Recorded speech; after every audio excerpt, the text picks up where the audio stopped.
Update. Entitled Sister-in-Law Wants Custody of My Baby. Original post. Background. Me 36 female, sister-in-law 40 female. I've been married to her brother for over 10 years, and there's always been some jealousy and resentment from her.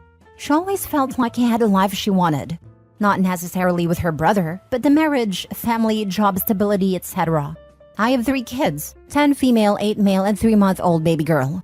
She got married last year, and they decided to start trying for a baby. But she was unfortunately told that she can't have children naturally. She was understandably devastated, and the family comforted her as best as we could. We recently had a family dinner, and in the middle of it, she says, "OP, I think it's really unfair that you got to have 3 kids and I can't have any. Your baby is my last chance to raise a child, so I think you should give her to me during the week so I can create a motherly bond with her, and you can have her on weekends." Before I could respond, the entire table erupted with everyone talking at once, so I took my older kids upstairs. When I got back to the dining room, her husband was asking what the hell is wrong with her, and why would she even think to ask that? She was trying to justify herself when I asked them to leave. I also said that she's no longer welcomed at my house or around my children until she gets help. She started screaming that I don't deserve my life or my children, and that I stole her baby from her. Her husband and mother-in-law kept apologizing and dragged her out of the house, still crying and screaming. Now my kids want to know why their aunt wants to take the baby. Now for the top comments before reading the update. Jesus, stay safe. At least the rest of the family recognize her craziness. I had the same thought. Usually in stories like this, the family backs the crazy one because they are the golden child, etc. It's because the sister-in-law showed her butt, and OP has the actual grandkids. I don't know. My family would not support me if I pulled that with my sister-in-law. I think most normal people would be horrified. I don't think it's just because OP has the grandkids. I hope that my family would support a family member like that, in a sense that I hope we would all be very clear with, you need help urgently and we're all going to support you if you get psychiatric help. Also, don't come close to the kids anytime soon. But then again, we are a tight-knit family for the most part, and if one of my loved ones went off the rails like that, I'd be very worried. Tough love, all the way, but also try to get them help. But definitely back OP in the situation and remove sister-in-law from the house. Basically support OP, but also maybe not instant drop your daughter/wife if your husband/mother-in-law, and instead talk to her into getting help. If she refuses help, then it's a different story.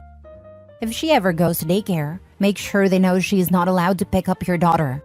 I would also contact the school your other children attend just in case. She sounds unhinged. Yes, the entire family agrees she needs help, but still be careful, because you never know what she might do.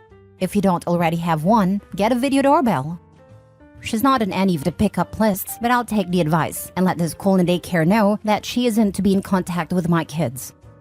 Give them recent photos of sister-in-law so they know what she looks like. Edit. I've been reading the comments, but it's too many to reply to, so here are a few points. 1. We have a security system and cameras already installed and no one has keys to our house. 2. I will not be able to get a restraining order, as this one incident isn't enough to justify it.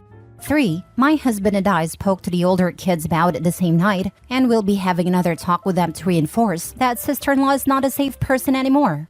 4. Our country does not have the right to bear arms, and I also have no interest in getting a firearm. 5. I'll be informing the school and daycare of the issue and giving them her photo. Now for the update. So my sister-in-law has been admitted to a psychiatric facility.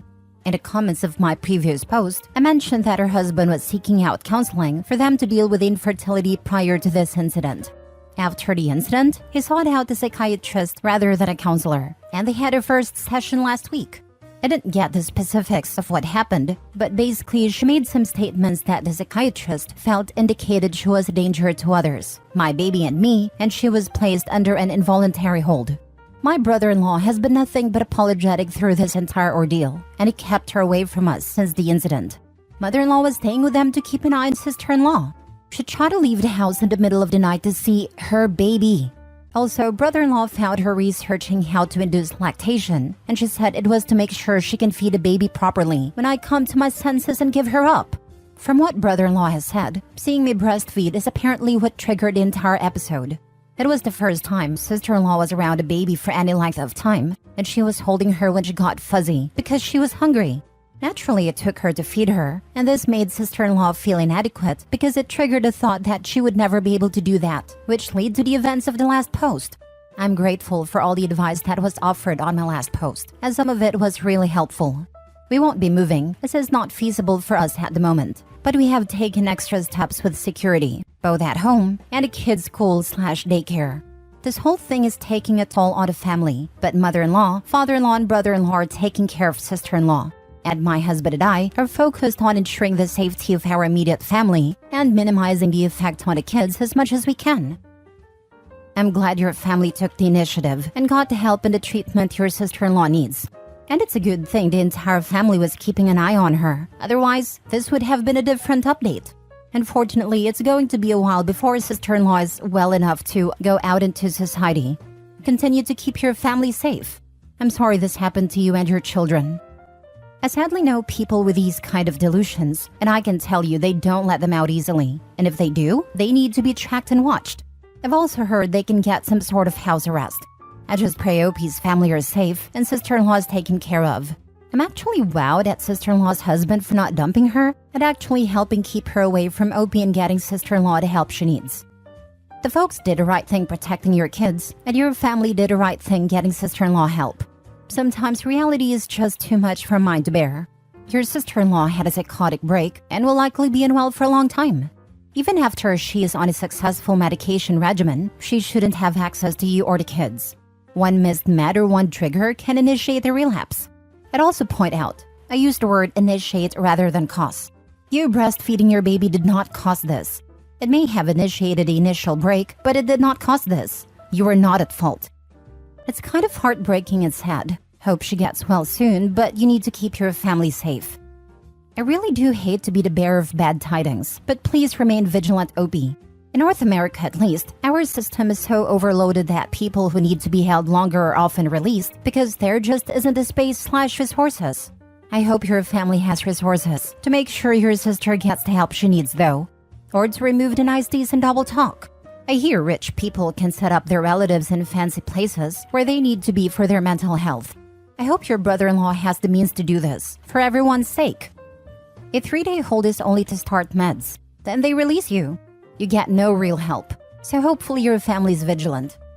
If she's still a danger to herself or others, they may not release her. I tried to unalive myself and was held for well over 90 days.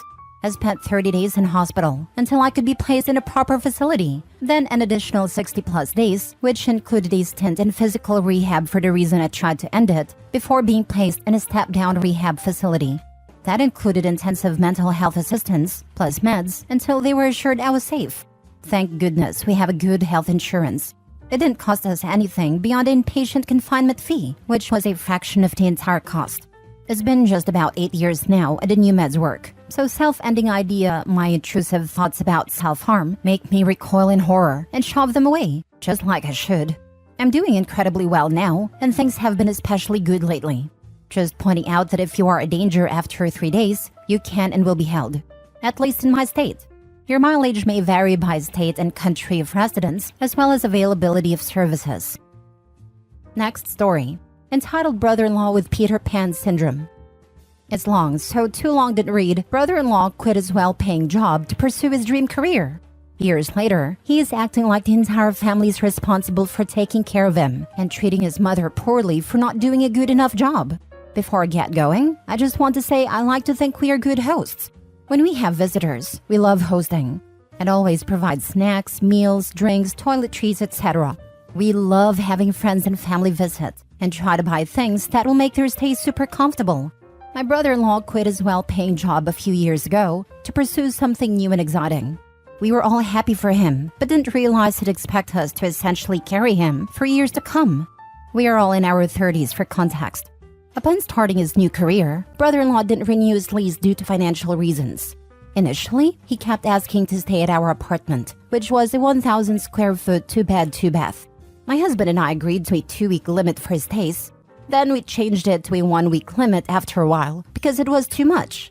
Too little space, too little alone time, too much unpredictability. He would go out at night and not come home, or come home in the middle of the night and wake us up, or leave after we went to sleep but forget to lock the door. This dynamic just wasn't healthy for us. Due to the frequency and length of visits, we told brother-in-law that if he plans to stay with us, he needs to buy his own food. He agreed, but then wouldn't buy an adequate amount of food and would ask for our leftovers or access to the food in the pantry and fridge that was due to expire soon. It seemed fine at first. He was kind of like a human garbage disposal. But it got old quick when he started asking to eat non-perishables, and at this point was not contributing to groceries in any way. It's hard to say no to someone, especially your family, when they're literally asking for food because they are hungry. But he eats a lot, and while we are comfortable, we have a budget that we try to stick to, and feeding an extra person is a lot. On top of that, he never did dishes or cleaned up after himself, even causing a mess. So even him eating things that were potentially going to go to waste ended up being more work for us. After going along with this for longer than I'd cared to admit, we started telling him no to our food entirely. Then he started watching us eat dinner and asking to finish off the food in our plates that wouldn't finish, since that wouldn't be going into meal prep containers and would be going into trash. I let him do this, but it felt bizarre and invasive and made me feel inhumane.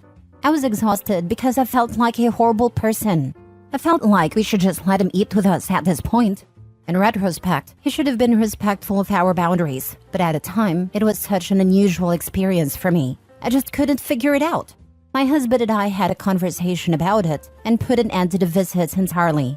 He ended up signing a lease somewhere, so now it's been a year or two since this was an issue. I had honestly forgotten about how frustrating it all was until this weekend. Now that the lease his side is up, he's staying with my mother-in-law, his mom. Mother-in-law and brother-in-law visited this weekend because it was brother-in-law's birthday and we live in a city where all his friends live. When they arrived, brother-in-law complained for about an hour about the free accommodations at mother-in-law's. This was all in front of her, and I could tell it was hurting her feelings. She just bought a new house and was excited to talk about it with me. But every time she'd share something about it, he'd offer a counterpoint as to why it was terrible. My husband and I tried to change the subject. We all started discussing the drive up, where did they stop to eat, what did they listen to, etc. Just trying to move on. Brother-in-law then complains that mother-in-law, who drove him 5+ hours to get here because he doesn't have a car, was trying to talk to him too much on the ride up. I say, well, when you're tired and driving long distance, it's nice to have someone to talk to. My husband adds that he understands because he also just likes to relax in the car. But that whenever I'm driving, he likes to make sure that I'm happy.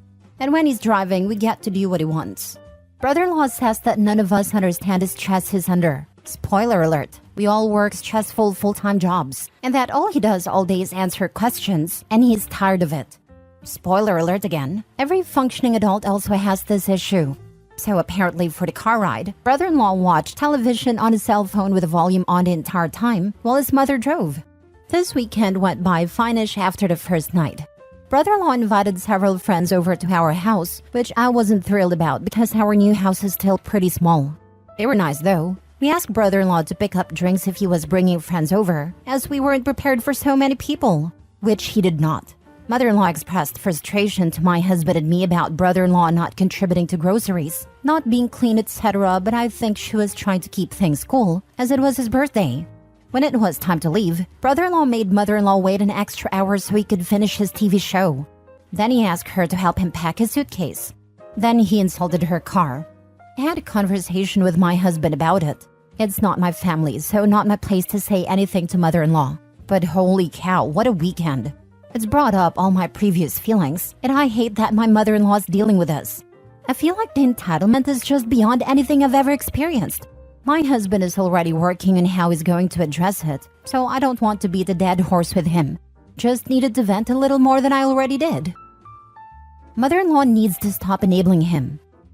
100%, and she is not a pushover, so I'm surprised she let it get this far.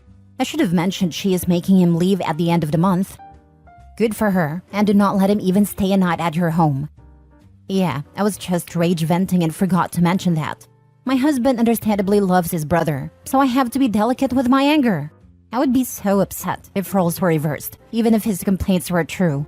We all have blind spots for our family. I'm glad he at least sees it too. I can relate. My brother-in-law treats my amazing mother-in-law horribly, and it is so frustrating. Right, I know not everyone has good parents, but I also know he does. And the older I've gotten, the more I've realized how valuable our time is with our parents. Mother-in-law apparently created this monster. She needs to deal with it. I mentioned in another comment that I forgot to say she's kicking him out at the end of the month. So that's good.